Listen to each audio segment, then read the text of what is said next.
What's up? This is Coffee and Jam with Chris and welcome back to my channel. So guys, here I am back again attempting to do another reaction video, and this time the video that I chose to react to is how Malaysia did the impossible. Of course, it's related to the current circumstance that we have all been facing, and well, I'm just curious as well because this video has been going viral on YouTube and on Facebook, and a few of my friends has been suggesting me to watch this video as well. So there you go. Just a brief information though. I've been living here in Malaysia for the past 20 to 25 years, so it's safe to say I'm also pretty Malaysian at heart, despite the fact that I am from the Philippines. So here you go guys, I can't wait to see what's happening in this video, and I can't wait to find out how Malaysia did the impossible. Okay guys, so now let's watch the video in 3, 2, 1. Play. Imagine your country is going through a huge political crisis. You have a new leader and several states have new governments. To add to this, not only is your country facing political crisis, but also economical, health, and defense. And then the worst thing that could ever happen happens. The coronavirus hits Malaysia. Malaysia was in some serious trouble. Yeah. But don't you ever underestimate the power of Malaysians. Yeah! Malaysia Boleh!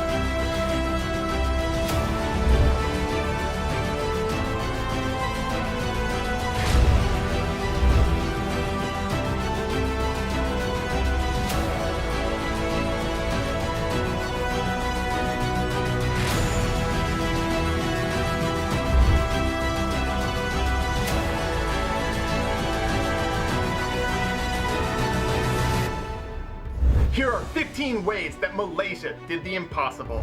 Number 15, donations and volunteer organizations.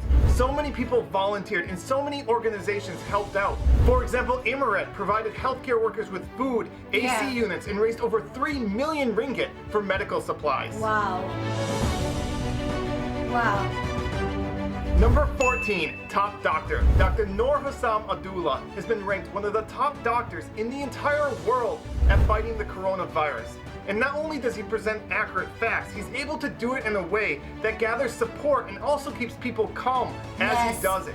Number 13, the movement control order and the enhanced movement control order. These things are not easy to pull off, and it took so many people in different organizations to work together to have them work. Number 12, indirect volunteers. There are so many people that helped out and volunteered and did so many different things, like food delivery. That is very true. Number 11, building temporary hospitals.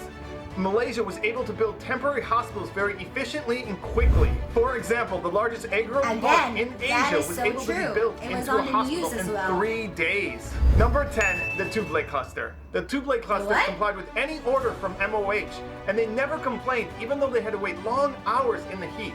Number 9, banks. Banks lent to the borrowers for 6 months. Number 8, universities. Universities allowed students to stay for free and provided them food as well. Number 7, stipends. Nearly 4 million homes received up to 1,600 ringgit. Number 6, ignoring politics. Opposition leaders came together and forgot about politics for the good of Malaysia. Now that is really cool. Number 5, protecting the most vulnerable. Malaysia did a great job in protecting those that were most vulnerable, homeless and foreign workers. They were put in public halls and provided a tent. Number 4, Malaysians returning home. Malaysians returning home from overseas were provided a free hotel, free food, and COVID-19 testing during their 2-week quarantine. Number 3, respect for frontline workers. I've never seen so much respect and love for frontline workers. It was so beautiful to see all the support Malaysians gave to the frontline workers. Number 2, fixing the PPE shortage for frontline workers.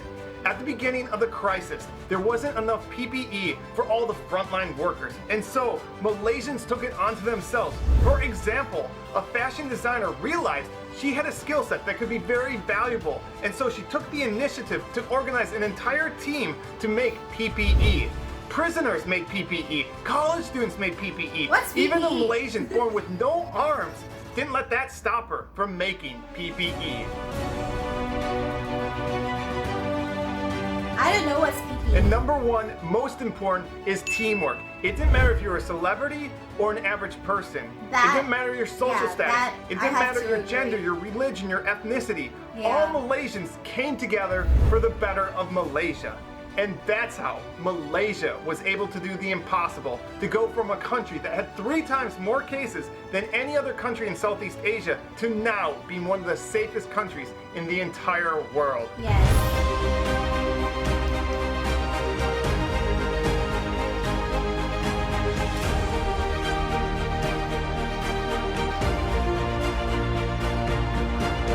And lastly, I'd like to thank all the Malaysians that helped make this video possible. So many of you wrote to me, sent me videos and pictures. That's nice. And specifically, Pacific Baku, who's a motorcycle rider, let me take lots of his footage along with Q Productions, who took beautiful drone shots. And you can find links to their channels in the description. So thank you to all of you who helped make this video possible.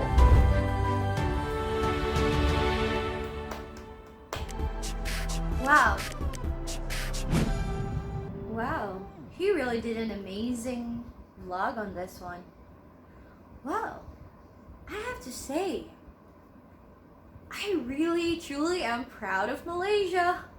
I really am, because honestly, putting PPE aside, I gotta go and search what that one is about, or did I miss it or something. I was so amazed to watch in all the footages in that clip how well Malaysia was working together and cooperating, and the teamwork. Yes, the teamwork. Everyone was complying to the SOPs and taking the rules seriously. I, for one, experienced it because I did not come out of my house, my mom's house to be exact, because we were there for the lockdown.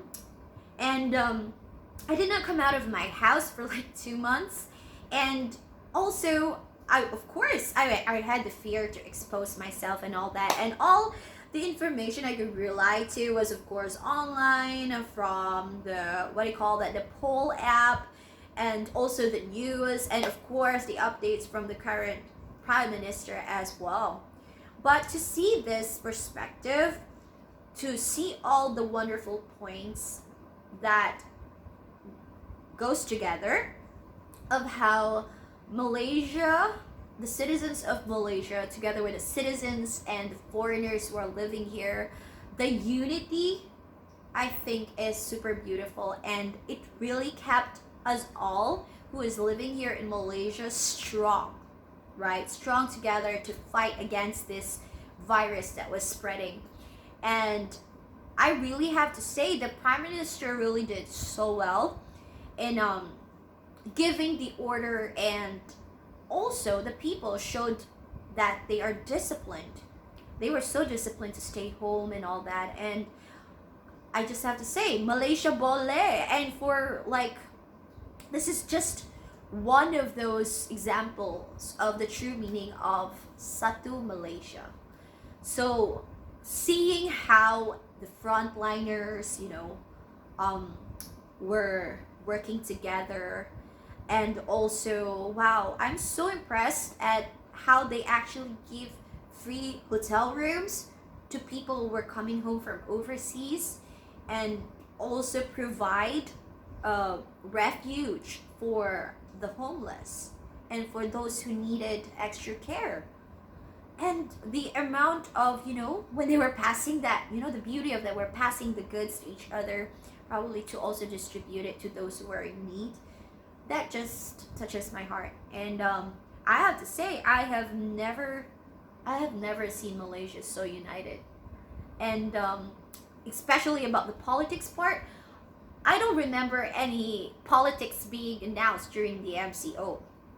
And well, I also just want to thank to my Malaysian friends, to everyone who's living in Malaysia. Thank you so much for cooperating and for helping us here, including myself, overcome this pandemic, And right now we are still in the process of like transitioning back from where, being quarantined, being on lock, being at home after the movement control order. And we are still adjusting. And right now we all know, we kind of know how hard is the new normal like following the SOPs. But even as of today, I can truly see that the Malaysians are working together to maintain the discipline. And I think it's gonna be pretty amazing. I think it's historical. This is a historical event for Malaysia. And I have to say, like I said, Malaysia Boleh! To all my kawan-kawan watching this, terima kasih banyak for joining to watch this video. And once again, I'm really happy to actually live in Malaysia, because that's why I've been here for 20 to 25 years. And I hope that this continues, and Malaysia could be, or let's just say Malaysians could continue to be a great example to the rest of the world as well. So yeah, once again, I am so proud to be living in a country that was able to do the impossible. So there you go, guys. Thank you so much for watching. Don't forget to click subscribe and hit that notification bell so that you won't miss out on my next videos. And once again, kita Satu Malaysia. Bye. Toodles.